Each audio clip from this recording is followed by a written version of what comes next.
Bien. No, lo que les decía, para ver si nos detenemos un ratito con esta parte de balanza de pagos o si ya arrancamos directo con desempleo. Si quedó claro, vieron que creo que era el ejercicio 4, donde creo que tenían que decir a cuánto ascendía el ahorro externo, o si el ahorro externo financiaba la economía y demás. Y ustedes seguramente lo que hicieron fue fijarse en el saldo de la cuenta corriente. Ahí cuando el saldo de la cuenta corriente de la balanza de pagos es positivo, significa que nuestro país no es acreedor del resto del mundo en términos del financiamiento de su inversión nacional. Pero cuando el signo del saldo de la cuenta corriente da negativo, significa que necesitamos ahorro externo, o sea, ahorro del resto del mundo, para financiar nuestra inversión nacional, ¿sí?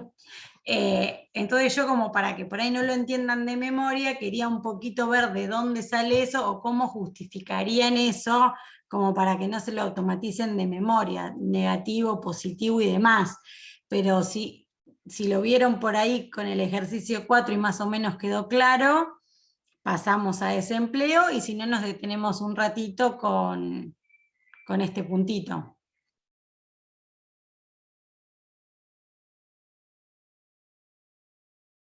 ¿Más o menos entendieron el ejercicio 4 y de dónde surge? ¿O cómo relacionarían ese saldo negativo de la O cuenta? sea, nos había dicho que todo eso era lo que sería la cuenta corriente. Nos había marcado como con colores. Sí. Y nos había explicado todo lo de la inversión igual al ahorro. O Ah, sea, bueno. cómo quedaba todo. Buenísimo, buenísimo, genial. Me Lo de ahorré. interno y externo, cómo lo dividía. Bárbaro, bárbaro, genial. Era lo mismo que yo les iba a explicar, como para que un poco se entienda, porque a Claro, veces... con los mismos colores, mira, es eso. Me explicó con Ah, eso. perfecto, claro, es lo que tengo. Es más, yo acá, Claro, ¿ves?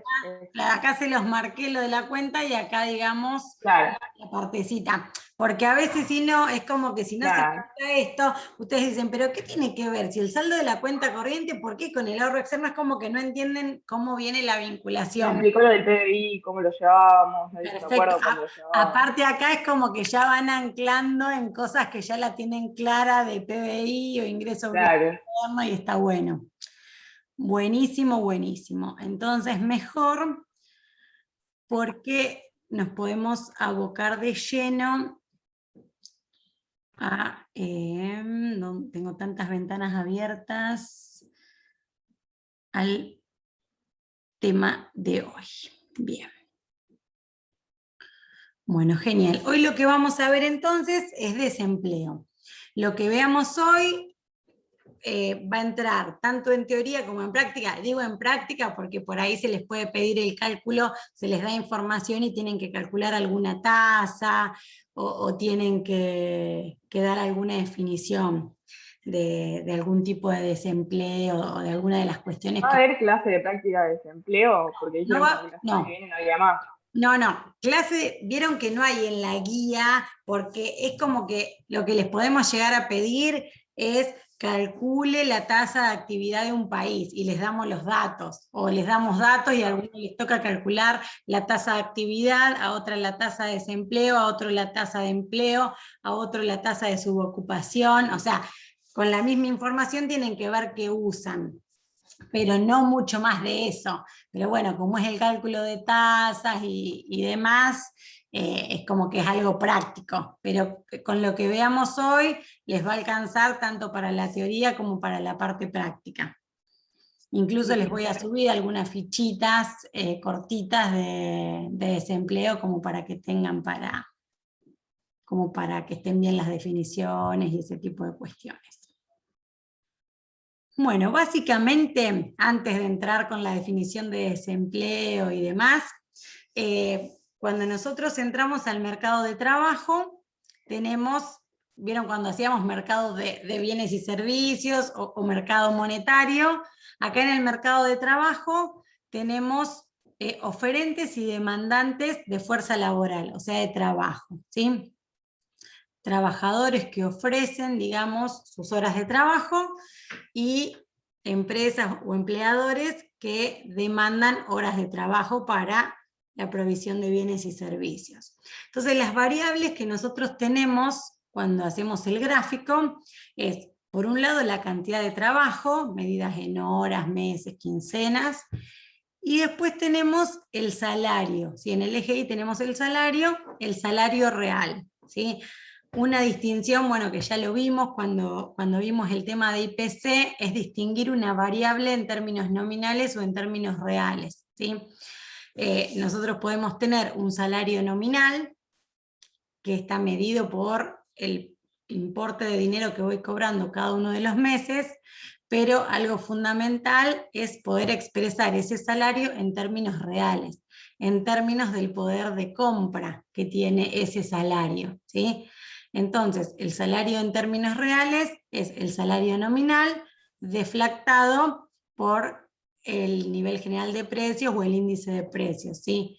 W mayúscula sobre P, que también a veces lo van a ver como una W chiquita, minúscula, ¿sí? Entonces, ¿de dónde surge ese salario de equilibrio? De la interacción entre la oferta y la demanda de trabajo. O sea que en este punto E se demandan y se ofrecen la misma cantidad de horas de trabajo, ¿sí? Por así decirlo. Ahí estaríamos en equilibrio. Según el enfoque clásico y neoclásico, el problema de desempleo surge porque muchas veces los gobiernos fijan algún tipo de salario mínimo, también muchas veces, digamos, a nivel gremial o sindical se van haciendo acuerdos. Entonces, en lugar de que se dé este salario de equilibrio por la libre interacción de oferentes y demandantes, se establece un salario que está por encima del salario de equilibrio, ¿sí? Vamos a suponer que está por acá arriba, ¿sí? Entonces fíjense que si nosotros acá fijamos, vamos a suponer que este salario real fuera, el de equilibrio fuera de 20.000 pesos, ¿no? Y se fija un salario mínimo de 30.000, ¿sí? Que está acá por encima. En realidad, la demanda y la oferta no cambiaron. Lo que cambia es que hay un salario mínimo que tienen que pagar las empresas para contratar trabajadores. Entonces, fíjense qué pasa a este nivel. Si yo sigo, digamos, en la línea de los 30.000 pesos de salario mínimo, encuentro en este punto la demanda de trabajo, ¿sí? Entonces, fíjense que esto tiene mucha relación como cuando veíamos en microeconomía oferta y demanda de bienes y servicios, ¿sí? Con la demanda de bienes y servicios había una relación inversa entre precio y cantidad demandada, ¿sí? Cuanto mayor era el precio de un producto, menor era la cantidad demandada y viceversa, ¿sí? ¿Se acuerdan que había como movimientos a lo largo de la curva? Pero fíjense que con la demanda de trabajo pasa lo mismo, cuanto más alto sea el salario, las empresas van a estar dispuestas a demandar una menor cantidad de horas de trabajo y por lo tanto una menor cantidad de trabajadores, ¿sí? Siempre recuerden que tanto como veíamos consumidores y demandantes de bienes y servicios eran racionales, acá pasa lo mismo, ¿sí? Siempre prevalece, digamos, la racionalidad a la hora de tomar las decisiones. Entonces, digamos, a 30.000 pesos las empresas ya no demandan esta cantidad, por ejemplo, 1.500 trabajadores, sino que demandan 1.000, ¿sí? Tenemos como este puntito. Pero a 30.000 pesos, ¿qué pasa con los oferentes de trabajo? ¿Están dispuestos a ofrecer una mayor cantidad de horas? ¿O gente que por ahí no buscaba, se ve tentada a ingresar al mercado laboral en la búsqueda o no? ¿Qué les parece? Ofrecen más cantidad de horas. Ofrecen más, porque si yo lo miro desde el punto de vista de la oferta, cuanto mayor sea el salario que yo puedo obtener, voy a estar dispuesta a ofrecer una mayor cantidad de horas laborales y viceversa, si es menos, lo contrario. Entonces, si yo sigo la liñita de los 30.000 pesos, en oferta encuentro este puntito, cuando lo bajo a la cantidad de trabajo tengo 2.000 horas o 2.000 puestos, ¿sí? Depende en cuánto medimos el trabajo. Entonces, esta brecha entre los 2.000 puestos que se ofrecen y los 1.000 puestos que se demandan, ¿sí? Esta brechita que sería esto, ¿qué sería?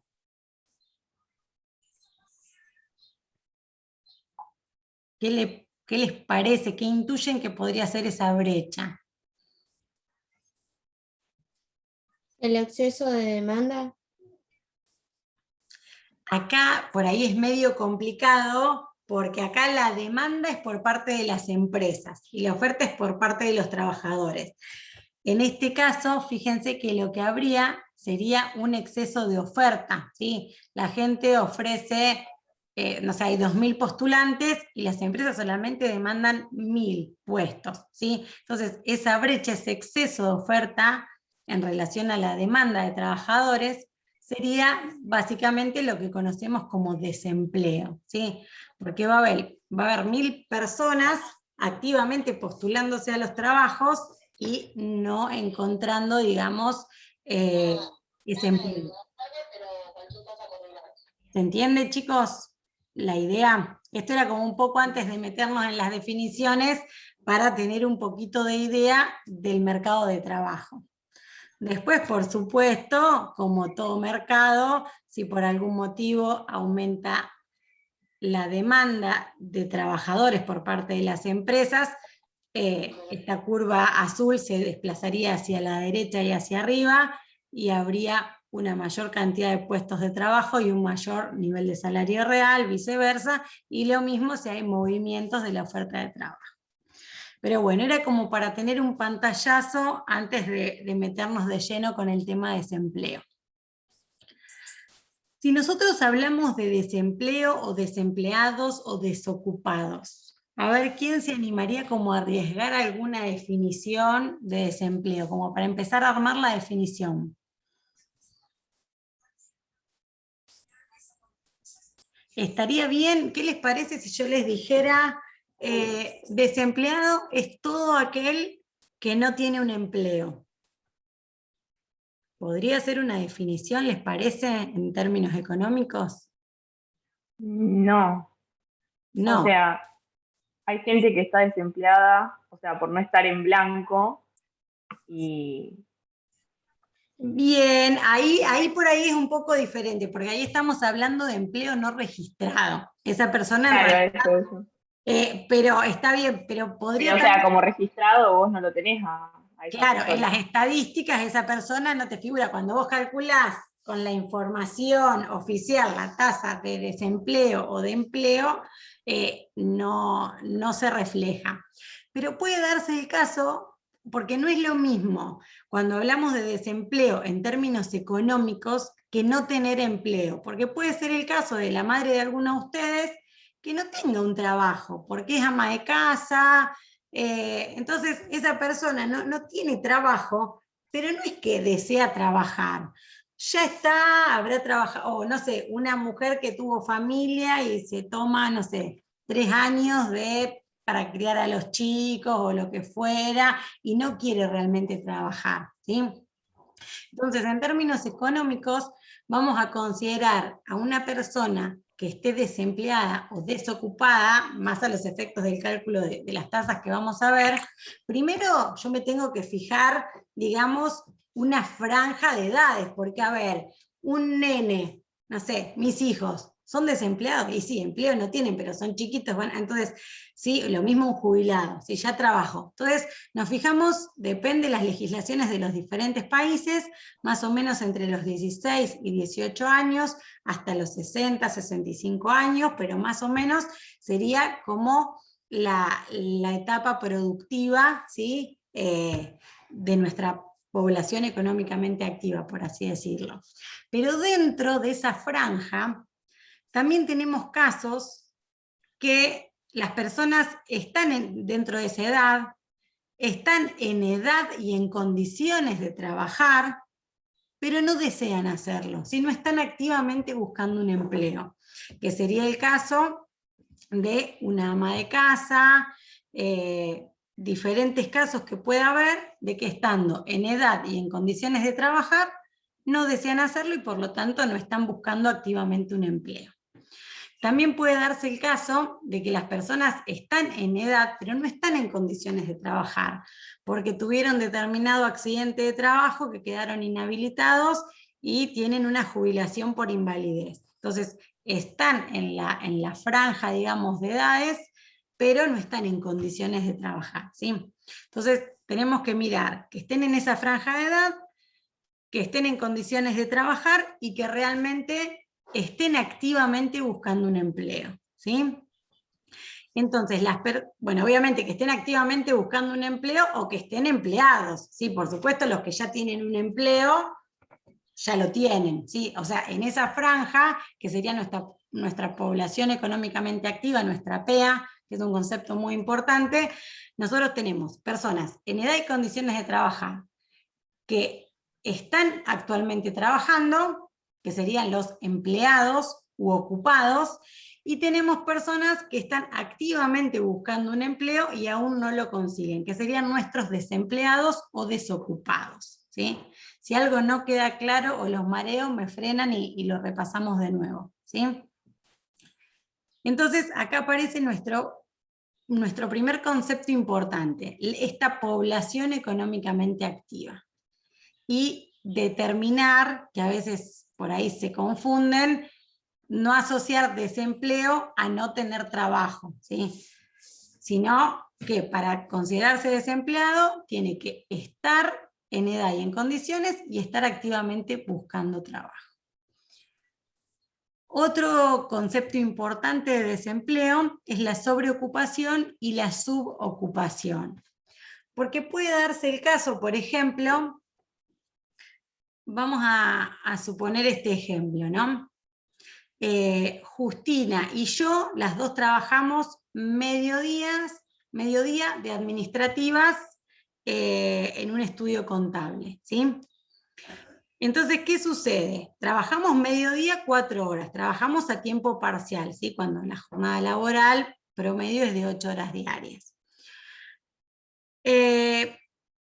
En ese caso, nosotras estamos subocupadas, ¿sí? Porque se considera la subocupación cuando la persona trabaja menos de los 2/3 de la jornada legal, ¿sí? Entonces, al trabajar mediodía, trabajamos menos de 2/3 de la jornada legal y somos subocupadas, porque podríamos estar trabajando una mayor cantidad de horas.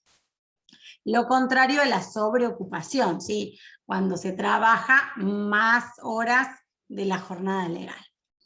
En realidad, en términos económicos, siempre lo que más preocupa es el desempleo o la subocupación, ¿sí? Si alguien trabaja mucho más, se puede medir y demás, pero por ahí no es el foco, digamos, de las políticas públicas destinadas a disminuir el desempleo. Y cuando hablamos de subocupación, es importante distinguir dos tipos de subocupación, y ahí venía el ejemplo que yo les decía. Están los subocupados demandantes y los subocupados no demandantes. Entonces, en este ejemplo que yo les decía, las dos somos subocupadas, ¿sí? Porque trabajamos media jornada. Pero en mi caso, yo realmente quiero trabajar la jornada completa. Si me ofrecieran en ese estudio o consiguiera otro trabajo a la tarde, yo estoy activamente intentando trabajar ese otro mediodía que tengo disponible. En cambio, Justina, como está estudiando en la universidad y demás, por más que le ofrecieran, no quiere, o sea, no busca, no quiere, y si le ofrecen lo rechaza, porque ella trabaja mediodía y el otro mediodía lo destina a terminar su carrera universitaria.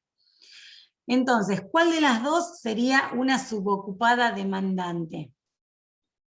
Vos, Perfecto. Entonces, yo soy una estás subocupada. demandando más horas de trabajo de Claro, las que porque yo tenés. en realidad trabajo, sí, estoy subocupada, pero yo en realidad activamente quiero trabajar una mayor cantidad de horas diarias, ¿sí? En cambio, Y en Justina, ese caso, poner la otra persona sería población económicamente activa. sí, vos también serías, las dos somos población económicamente activa, pero hay una gran diferencia. ¿Por qué? Porque es como lo que hablábamos con el desempleo. Una persona que es ama de casa, que no trabaja, no tiene un empleo remunerado, pero no desea hacerlo, no es un problema para la economía que no trabaje, porque realmente no desea hacerlo, aunque le ofrecieran o lo que fuere, no lo iba a hacer. Y algo parecido pasa con la subocupación. Vos sos subocupada no demandante. No sos un problema en términos económicos tu caso, porque vos querés trabajar media jornada y estás bien así. En cambio, yo que soy subocupada demandante, sí hay que ver la manera de canalizar, o sea, de reducir el desempleo y de reducir la subocupación demandante, ¿sí? Entonces no es lo mismo si un país tiene dos países tienen una tasa de subocupación igual, vamos a suponer del 10% es la tasa de subocupación, pero en uno de los países el 9% es subocupado demandante y en el otro solamente el 1% es subocupado demandante. ¿Sí? En términos económicos es diferente. Pero tanto los subocupados como los sobreocupados son población económicamente activa. ¿Sí? ¿Y quién es más? O sea, porque en realidad los ocupados son los que trabajan. Después podés estar sobreocupado, subocupado u ocupado, porque trabajás 8 horas, por ejemplo. O sea, dependiendo las horas, es cómo se divide. Es dependiendo las horas, pero todos somos ocupados o empleados, ¿sí? Entonces, todos somos parte de la PEA, de la población económicamente activa. ¿Y qué parte nos falta para terminar de completar la PEA?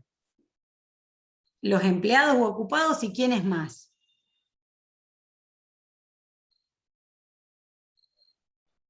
¿Los desempleados forman parte de la población económicamente activa? Supongo que no. Sí, forman parte de la población económicamente activa porque ellos están en edad y condiciones de trabajar y están activamente buscando un trabajo, si bien hasta el momento no lo consiguen. Pero forman todas partes de la PEA. O sea que cuando ustedes tengan en un ejercicio, por ejemplo, la población de tal economía son tantos millones de habitantes.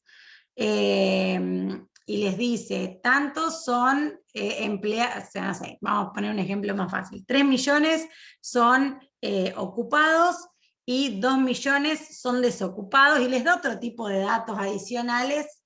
Entonces, ustedes cuando tienen que calcular la población económicamente activa, suman esos 3 millones más 2 millones, y esos 5 millones de personas son su población económicamente activa.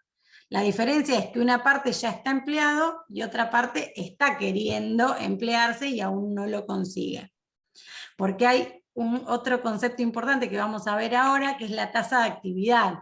Cuando yo calculo la tasa de actividad de una economía, lo que relaciono es la población económicamente activa en relación a la población total, ¿sí? Entonces, la tasa de actividad no es lo mismo que un país tenga una tasa de actividad más alta a uno que la tenga muy bajita. Y eso tiene implicancias, digamos, en términos de crecimiento económico, de un montón de otras cuestiones, ¿sí?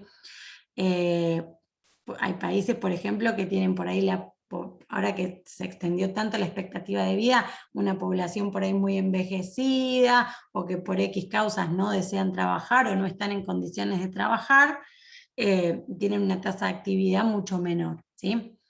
Pero población económicamente activa son empleados más desempleados. Siempre recuerden que es en términos económicos, no es simplemente que no tengan empleo, que tienen que estar activamente buscando un empleo.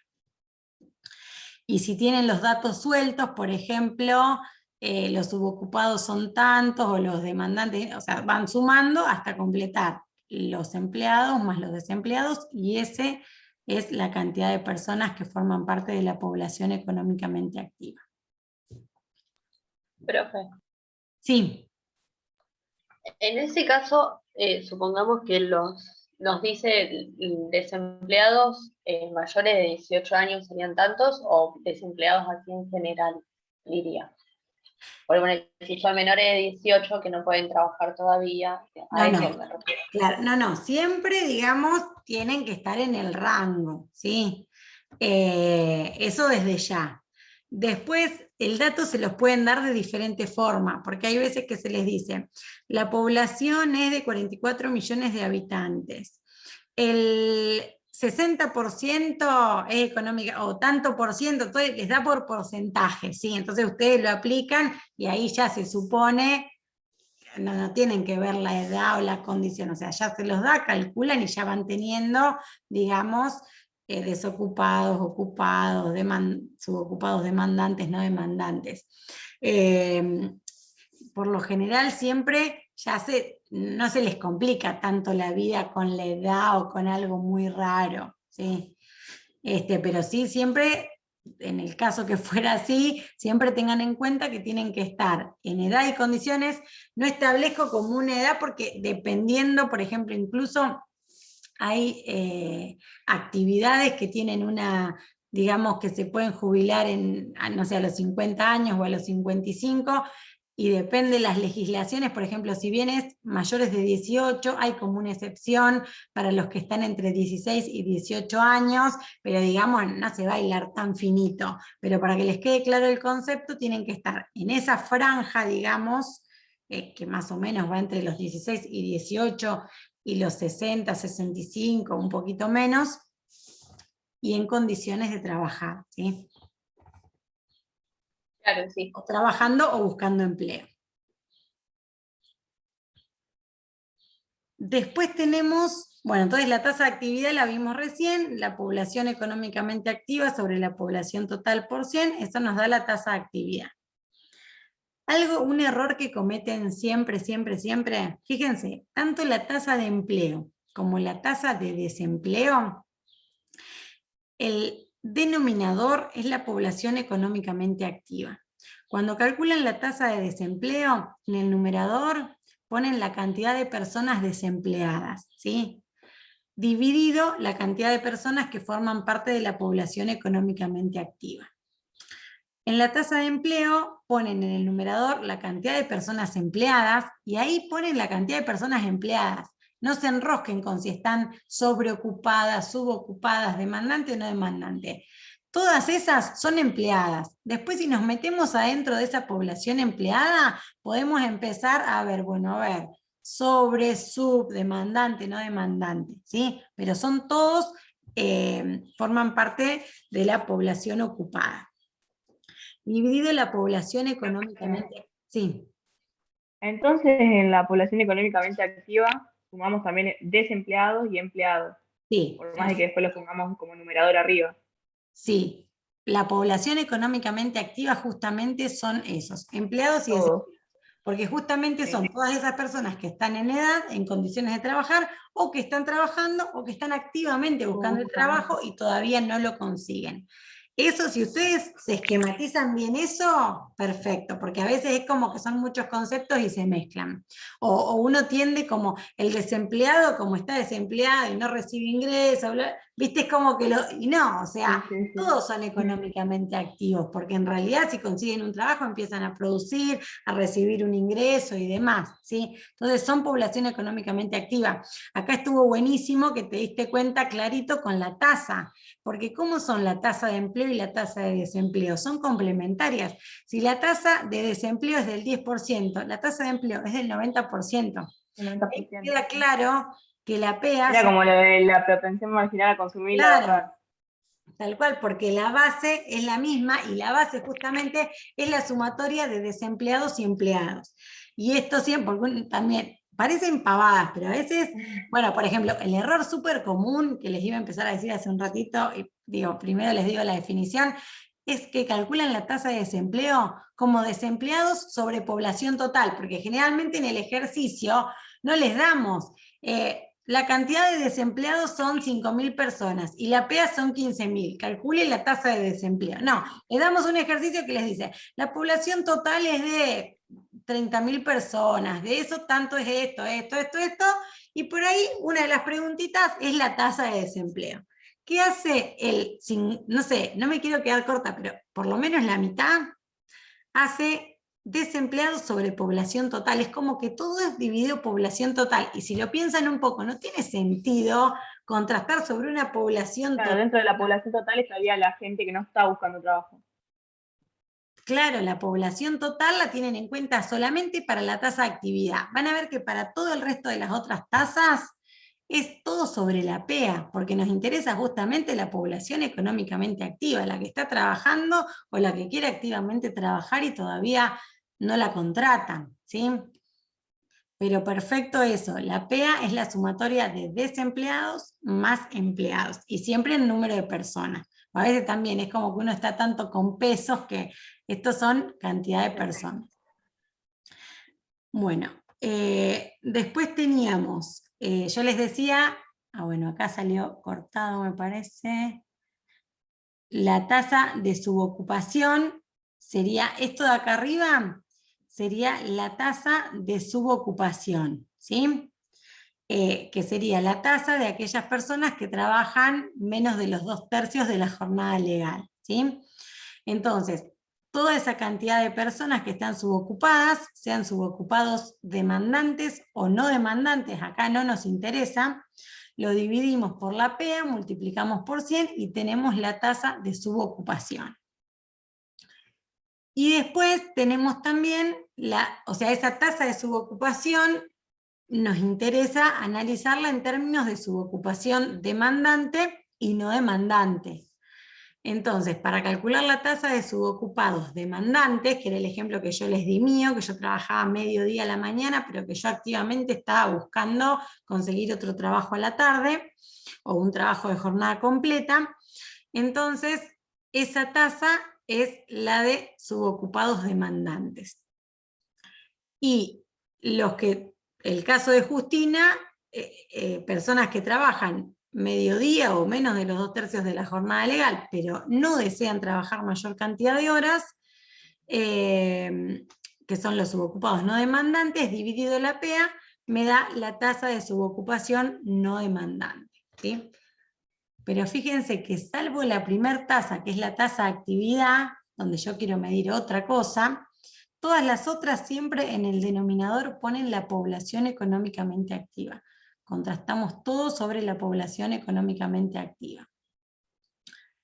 Bueno, hay otro dato interesante, no sé si alguna vez escucharon hablar de los desanimados, ¿sí? A veces sobre todo cuando hay grandes problemas de desempleo en una economía, pasa que muchas veces las personas permanecen un largo tiempo en búsqueda de trabajo. Entonces vamos a suponer que yo hace 2 años y medio que estoy desocupada.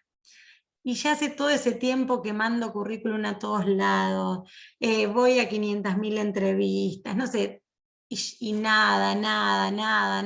Entonces llega un punto que yo estoy en edad y condiciones de trabajar, yo quiero trabajar, pero dejo de estar buscando activamente un empleo, porque estoy desanimada, desencantada, ¿sí? Entonces también hay otro concepto que es esa población desanimada y una tasa que calcule esas personas que dejan de buscar, pero porque están totalmente desmotivadas, porque internamente saben o piensan al menos que van a seguir yendo y que los van a seguir rebotando.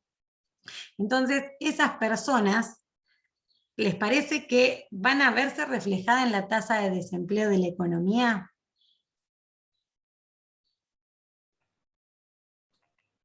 Yo creo que sí. Sí. O sea, en realidad la lógica es que sí, que agravarían la tasa de desempleo. Pero, Pero no están buscando. Pero claro, o sea, O sea, quieren, pero no se rindieron. A ver, se rindieron, entonces no están activamente buscando, entonces nosotros nos tenemos que circunscribir a ver, están en edad, pero no buscan activamente, entonces sería muy raro que les golpeen la puerta, o sea, ya no buscan más. Entonces, no están contemplados en la tasa de desempleo que nosotros estadísticamente vamos a calcular, ¿sí? Pero en determinadas economías es muy alta la relación, o sea, hay mucha cantidad de personas que están en esa condición, ¿sí? Y que en realidad es como decía Justina, a ver, sí, tendrían, o sea, sí, agravarían, pero si vamos a la literalidad de la tasa, cuando nosotros comparamos la tasa de desempleo de tal país, tal, no se impacta. Entonces puede haber un país que prácticamente no haya desanimados, otro que haya un montón, pero no lo vamos a ver reflejado, al menos en la tasa de desempleo. Después, en las encuestas y demás se hace esa pregunta, ¿por qué no busca? Y se puede elaborar, digamos, o estimar el porcentual de esa población, pero no lo vamos a tener en la tasa de desempleo reflejado. Bueno, o sea que si lo tienen en el ejercicio, cuando calculan la tasa, no, porque no están activamente buscando empleo, se cansaron. O sea que en la PEA no están. No, no están. Ya está, se resignaron, quedaron como el ama de casa, tranquilos en su casa, se hartaron. No están en la TEA. Hasta que vuelvan a juntar un poco de autoestima y de ¿Qué coraje. pasa si ponerle, no sé, X motivo consigue un trabajo sin buscarlo? Bueno, la persona que por X motivo consigue un trabajo Por sin... ejemplo, no sé, estabas viendo el anuncio de Facebook, porque hoy es más así, y viste que necesitan mozo o lo que sea y consiguen trabajo de golpe. Eso, todo esto yo se los trato, o sea, no quiero meter mucho tecnicismo porque es abrumarlo y por ahí me interesa más que le queden los conceptos básicos. Pero, por ejemplo, cuando se hacen las encuestas para calcular todas estas personas, es como que se considera que no busca cuando dentro de la última semana o dentro de tanto buscó o sea, son un poco así, pero para graficar este ejemplo que vos decís, Ah, listo. esa persona, hasta el momento que le surgió la posibilidad y no quería, no es PEA.